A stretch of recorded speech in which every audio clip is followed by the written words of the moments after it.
The heatwave's silent struggle. The sun hung mercilessly in the sky, casting an unforgiving blanket of heat over the bustling streets of Manhattan. It was the kind of day where the pavement seemed to shimmer, and even the shade offered little reprieve. People moved quickly, darting from one air-conditioned haven to the next, their faces flushed and glistening with sweat. The city, always alive and energetic, seemed to groan under the weight of the heatwave. Among the bustling crowd was an elderly man named Hector Ramirez, a street cleaner for over 2 decades. Hector was a familiar face to many in the neighborhood. Every morning, rain or shine, he would don his reflective vest and greet passersby with a nod and a warm smile. His work, though humble, was a vital part of the community. Hector took pride in keeping the streets clean, ensuring that the city he loved remained beautiful. But today was different. The oppressive heat was unrelenting, and Hector felt its weight pressing down on him with every step. He had started his shift before dawn, hoping to get ahead of the worst of the day's temperatures. But by mid-morning, the sun was already punishing. His uniform clung to his back, drenched in sweat, and his hands trembled as he gripped his broom. Just a few more blocks, he muttered to himself, his voice hoarse and barely audible over the hum of the city. Hector paused to wipe his brow, leaning on his broom for support. His legs felt like lead, and his vision began to blur. Passers-by hurried by, too engrossed in their own discomfort to notice the elderly man struggling to stay upright. A young woman with earbuds in breezed past him, a cold drink in hand. A suited businessman glanced his way but quickly averted his gaze, too preoccupied with a phone call to stop. Hector's breathing grew shallow, each gasp more labored than the last. The world around him seemed to tilt, the edges of his vision darkening. He tried to call out for help, but his voice failed him. With one final, staggering step, Hector collapsed onto the scorching pavement, his broom clattering to the ground beside him. For a moment, the bustling street froze. A few people turned to look, their faces a mixture of shock and confusion. But no one moved to help. The heatwave had drained the city's energy and compassion, leaving only apathy in its wake. Across the street, a sleek black SUV idled at a red light. Inside, a man sat gazing out the window, his expression unreadable. He was sharply dressed, his tailored suit crisp even in the sweltering heat. At first glance, he appeared to be just another wealthy businessman navigating the city. But this man was far from ordinary. Donald Trump Jr. was in town for a business meeting, a brief stop on a packed schedule. The sweltering heat and chaotic city streets were a stark contrast to the air-conditioned boardrooms and luxury hotels he was accustomed to. As the light turned green, the SUV began to roll forward, but something caught Donald's attention. "Stop the car," he said abruptly, his voice firm but calm. The driver hesitated, glancing in the rearview mirror. "Sir, we're already running behind schedule." "I said stop," Donald repeated, more forcefully this time. The vehicle came to a halt, and Donald stepped out, his polished shoes clicking against the pavement. His security detail immediately followed, their eyes scanning the crowd for any potential threats. Donald crossed the street, his gaze fixed on the figure lying motionless on the ground. As he approached, the murmurs of the crowd grew louder. "Is that Donald Trump Jr.?" someone whispered. "What's he doing here?" another voice asked. Ignoring the growing attention, Donald knelt beside Hector, his shadow providing a small reprieve from the blazing sun. The elderly man's face was pale, his breathing shallow. Without hesitation, Donald pulled a bottle of water from his pocket and unscrewed the cap. "Stay with me," he said, his voice steady yet urgent. He poured a small amount of water onto Hector's face, the cool liquid providing a momentary relief. Hector's eyelids fluttered, and a faint groan escaped his lips. The crowd watched in stunned silence as Donald carefully lifted Hector's head, offering him a sip of water. "You're going to be okay," he reassured him, his tone gentle but resolute. One of Donald's security guards leaned in, his voice low. "Sir, We should go. This isn't safe. Donald shook his head. I'm not leaving him. The murmurs in the crowd grew louder, and several people began recording the scene on their phones. A young girl tugged at her mother's sleeve, tears streaming down her face. "Mommy, is he going to be okay?" she asked. Her mother hugged her tightly, her voice trembling. "I think so, sweetheart. Look, he's helping him." As the minutes passed, the sound of sirens pierced the thick summer air. An ambulance weaved through traffic, coming to a stop near the scene. Paramedics rushed out, their equipment in hand. Donald stepped back, allowing them to take over, but his concern for Hector remained evident. "Take care of him," he urged one of the paramedics as they loaded Hector onto a stretcher. The crowd erupted into applause as the ambulance pulled away, a wave of relief washing over the gathered onlookers. Donald turned to head back to his SUV, but the look on his face hinted that this was far from over. As the vehicle rolled away, the city buzzed with speculation. What had prompted a man like Donald Trump Jr. to stop and help a stranger in need? For Donald, the answer was simple. Sometimes, the most important moments in life are the ones that remind us of our shared humanity. A life worth knowing. The ambulance's departure left the crowd lingering, their conversations a mix of astonishment and curiosity. On any other day, the sight of someone fainting from the heat might have drawn little more than passing concern. But today, the presence of Donald Trump Jr. had elevated the moment into something extraordinary. Videos and photos from bystanders began to flood social media, with captions ranging from "unexpected hero" to "compassion in action." But for Donald, the moment wasn't about attention.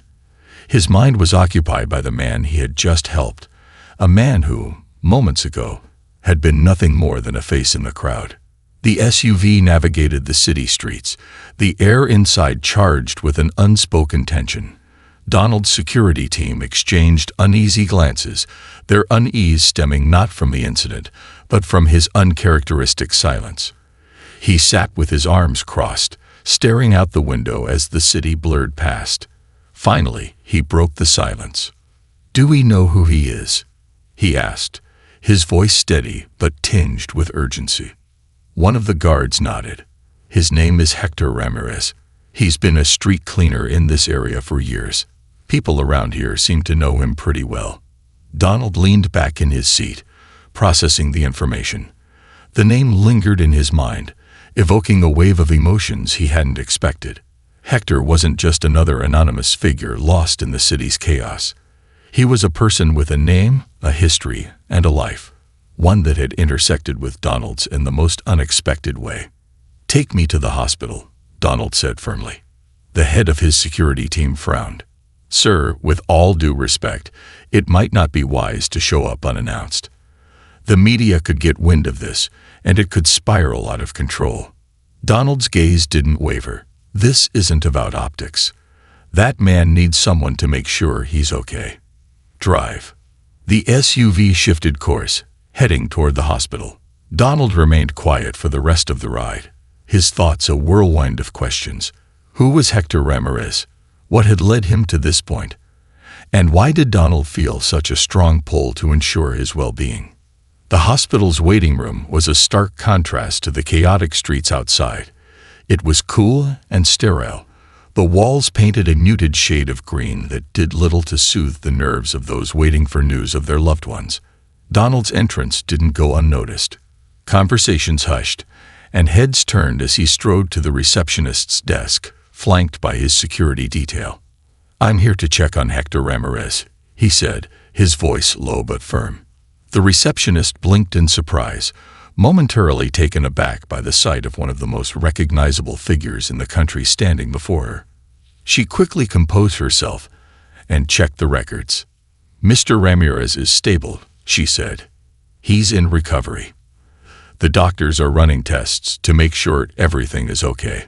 Would you like me to let them know you're here?" Donald nodded. "Please." As the receptionist made the call, Donald found a seat in the corner of the room. He ignored the curious stares and whispered conversations around him, his focus entirely on the updates he hoped would come soon. Time seemed to stretch endlessly.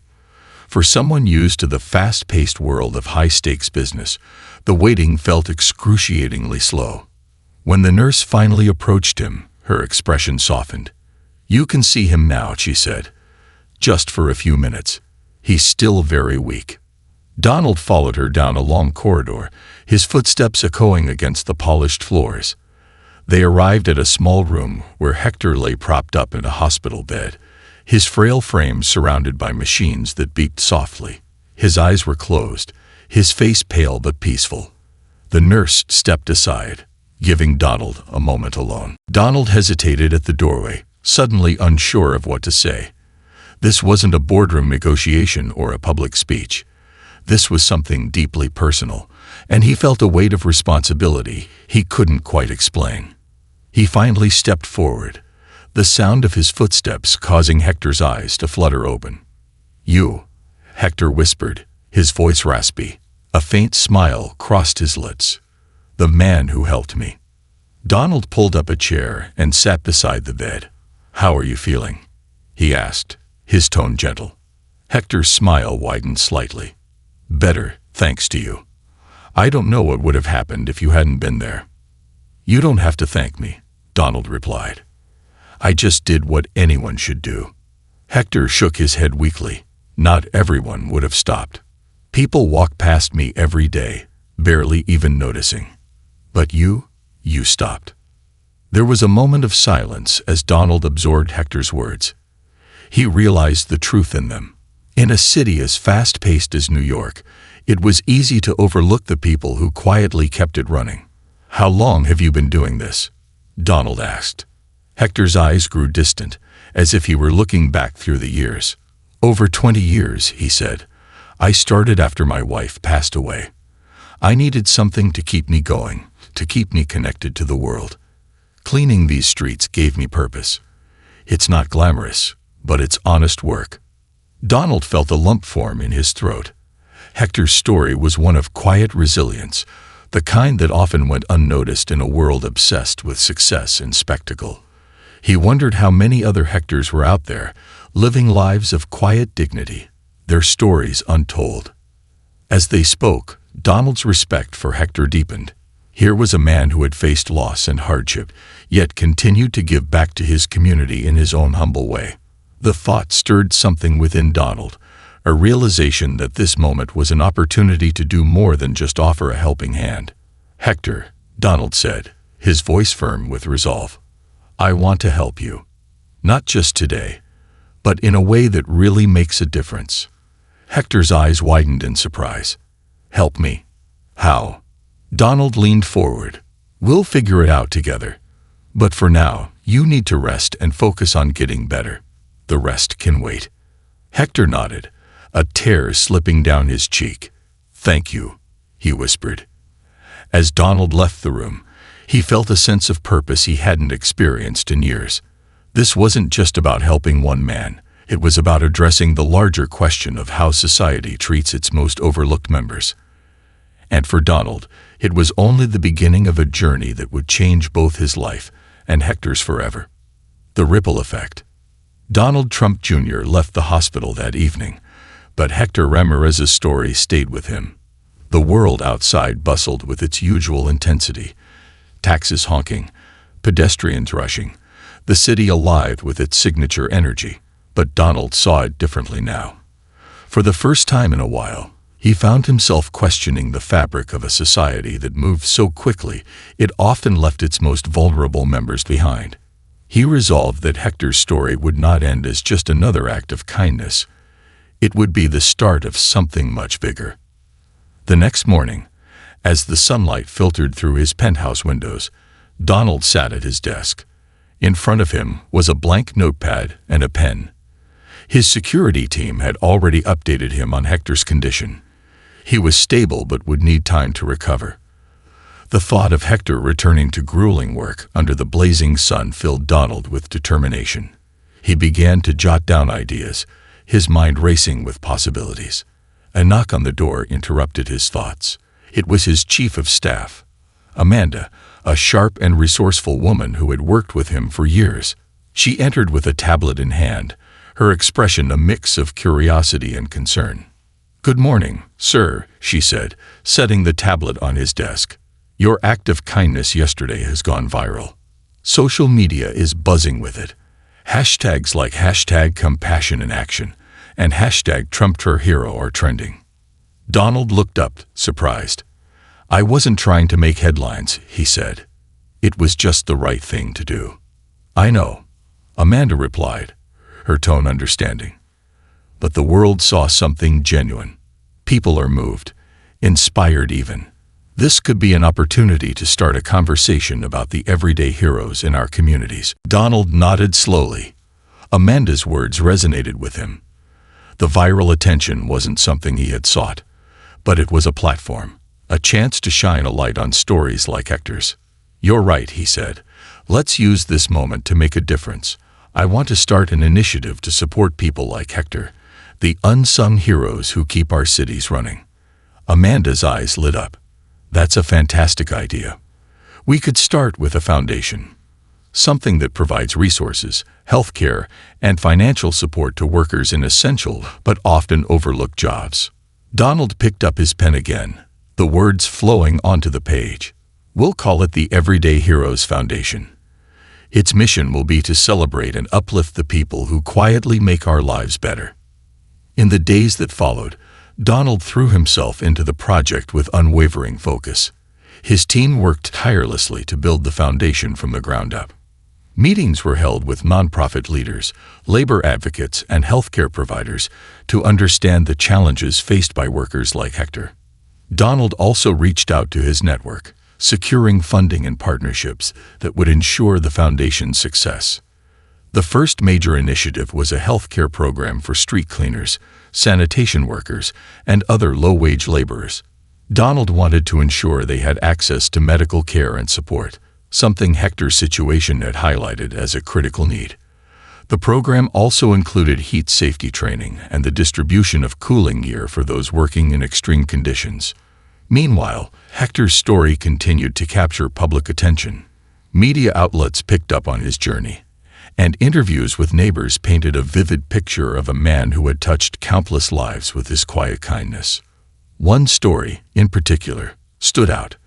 A local florist shared how Hector had once cleared a path through the snow to her shop so she could open on Valentine's Day, her busiest day of the year.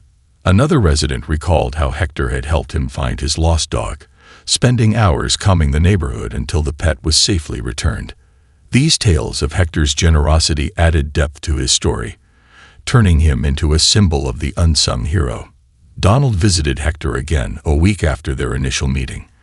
This time, he came bearing gifts: a set of cooling vests, gloves, and a promise that Hector would never have to work under such grueling conditions again. Hector's face lit up when Donald entered the room, a genuine smile replacing the weariness that had marked his features before. "Mr. Trump," Hector began, his voice stronger than before, "I don't know how to thank you for everything you've done." Donald shook his head. "You don't need to thank me, Hector. If anything, I should be thanking you. Your story reminded me of what truly matters. And it's not about grand gestures or headlines. It's about recognizing the people who quietly make the world better every single day." Hector's eyes glistened with emotion. "I never thought anyone would notice someone like me. But you did. And now you're helping others like me. That means more than I can say." Donald placed a reassuring hand on Hector's shoulder. "This is just the beginning. Together, we're going to make sure no one feels invisible again." The launch event for the Everyday Heroes Foundation was held a month later. Hector was the guest of honor, and his story served as the inspiration for the evening.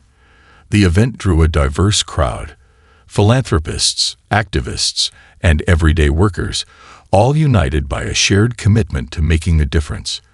As Donald took the stage, he looked out at the audience, his heart full. "We live in a world that often overlooks the people who keep it running," he began. "Hector Ramirez is one of those people. His dedication, resilience, and kindness are a reminder that true heroism doesn't always make headlines, but it deserves to. That's why we're here tonight, to celebrate the unsung heroes and ensure they get the recognition and support they deserve. The crowd erupted in applause, and Donald felt a sense of fulfillment he hadn't experienced in years. This wasn't just a project or a foundation. It was a movement, one that had started with a single act of compassion and grown into something far greater. As Hector joined him on stage, the two men shared a handshake that symbolized not just gratitude, but a shared commitment to creating a better world. The ripple effect of that hot summer day on the streets of New York was now undeniable, and it was just the beginning of a journey that would touch countless lives. The unfolding impact. The Everyday Heroes Foundation's launch was more than just an event. It was a declaration of change. Within weeks, stories poured in from across the country. Street cleaners, grocery clerks, delivery drivers, and other unsung workers began to share their experiences. They spoke of long hours, dangerous conditions, and the emotional toll of being invisible in a world that depended on them. Donald Trump Jr. and his team made it their mission to amplify these voices, ensuring the foundation addressed the real challenges these individuals faced. Hector's growing role. For Hector Ramirez, life had transformed in ways he never imagined. Once a humble street cleaner, he now found himself at the center of a movement that celebrated people like him. Donald invited Hector to join the foundation as an ambassador, a role that Hector embraced with humility and determination. His job was to visit neighborhoods, listen to workers, and bring their stories back to the foundation. Hector's first speaking engagement was at a community center in Brooklyn. Nervous but determined, he stood before a crowd of sanitation workers, many of whom looked at him with a mix of admiration and curiosity. "I'm not a man of big words," Hector began, his voice steady. "But I know what it feels like to work hard and feel invisible. I know what it means to push through pain because you have to, not because you want to. And I'm here to tell you, you matter. Your work matters. And we're going to make sure the world knows it." The room erupted in applause, and Hector's message resonated deeply. His authenticity made him a powerful voice for the foundation, and his presence lent credibility to its mission. Programs in action. The Everyday Heroes Foundation wasted no time turning its goals into reality. The first initiative, a nationwide healthcare plan for essential workers, was launched within 3 months. The program provided affordable medical coverage, preventive care, and wellness resources to those who had long been overlooked by traditional healthcare systems. The foundation also partnered with local organizations to create training programs aimed at improving workplace safety. For street cleaners, this meant distributing cooling vests, gloves, and hydration packs to combat heat-related illnesses. For delivery drivers, it included ergonomic gear to reduce the strain of long hours on the road. One of the most impactful projects was the Heroes Haven, a grant program designed to help essential workers achieve their dreams. The grants were used for everything from starting small businesses to pursuing higher education. Hector was one of the first to present these grants, and the gratitude he received from recipients only deepened his commitment to the cause. Donald's personal growth. As the foundation grew, so did Donald. The experience changed his perspective, shifting his focus from corporate ventures to social impact. He spent hours meeting with workers, hearing their stories, and understanding the systemic issues they faced. For Donald, this wasn't just philanthropy, it was a personal mission. One evening, after a long day of meetings, Donald sat in his office, scrolling through messages sent to the foundation's website. One caught his attention. "Dear Mr. Trump, I've been a janitor for 15 years. No one ever thanked me until last week when someone handed me a card from your foundation. It reminded me that my work matters. Thank you for seeing us." Donald leaned back in his chair, the message filling him with both pride and resolve. The work was far from over, but it was making a difference. Unexpected challenges. Not everyone welcomed the foundation's efforts. Critics questioned Donald's motives, accusing him of using the initiative for personal gain. Others doubted the sustainability of the programs, labeling them as publicity stunts. Donald addressed the skepticism head-on. In interviews, he emphasized the foundation's transparency, pointing to its partnerships with reputable nonprofits and its commitment to measurable outcomes. He also made it clear that the work wasn't about him. It was about the millions of workers who deserved recognition and support. "I didn't start this foundation to change my image," he said in one interview. "I started it because I met a man named Hector Ramirez, and he reminded me what really matters in life. This isn't about politics or publicity. It's about people." Hector's revelation. One afternoon, Hector visited the corner where he had collapsed that fateful day. The streets were bustling as always, but something had changed. People recognized him now, not as the man who swept the sidewalks, but as a symbol of resilience and hope. A young girl approached him with a drawing of a street cleaner wearing a cape. "This is you," she said shyly. "You're a hero." Hector smiled, his eyes brimming with tears. "Thank you, sweetheart. But the real heroes are all around us. People like your parents, your teachers, and everyone who works hard to make our lives better." As he walked away, Hector felt a deep sense of purpose. His life had taken a turn he never expected, but it was a path he was proud to walk. The Foundation's first year. By the end of its first year, the Everyday Heroes Foundation had made significant strides. Over 10,000 workers had received health care through its programs, and hundreds had benefited from the Heroes Haven grants. Hector had traveled to over 20 cities, meeting workers and sharing their stories with the world. The Foundation's impact extended beyond individuals. Companies began to adopt better practices for their employees, inspired by the Foundation's advocacy. Cities introduced new policies to protect outdoor workers from extreme weather conditions. The ripple effect of Donald's decision to stop and help Hector had grown into a wave of change. A moment of reflection. On the anniversary of the Foundation's launch, Donald and Hector stood on the rooftop of a community center, overlooking the city lights. It had been a whirlwind year, filled with challenges and triumphs. "You started this," Hector said, his voice filled with gratitude. "All because you stopped that day." Donald shook his head. "No, Hector. You started this with your strength, your story, and your courage. I just gave the world a chance to see it." As they stood there, the city buzzing below them, both men knew they were part of something far greater than themselves. The Everyday Heroes Foundation was more than an organization. It was a testament to the power of compassion, resilience, and the belief that even the smallest acts of kindness could change the world.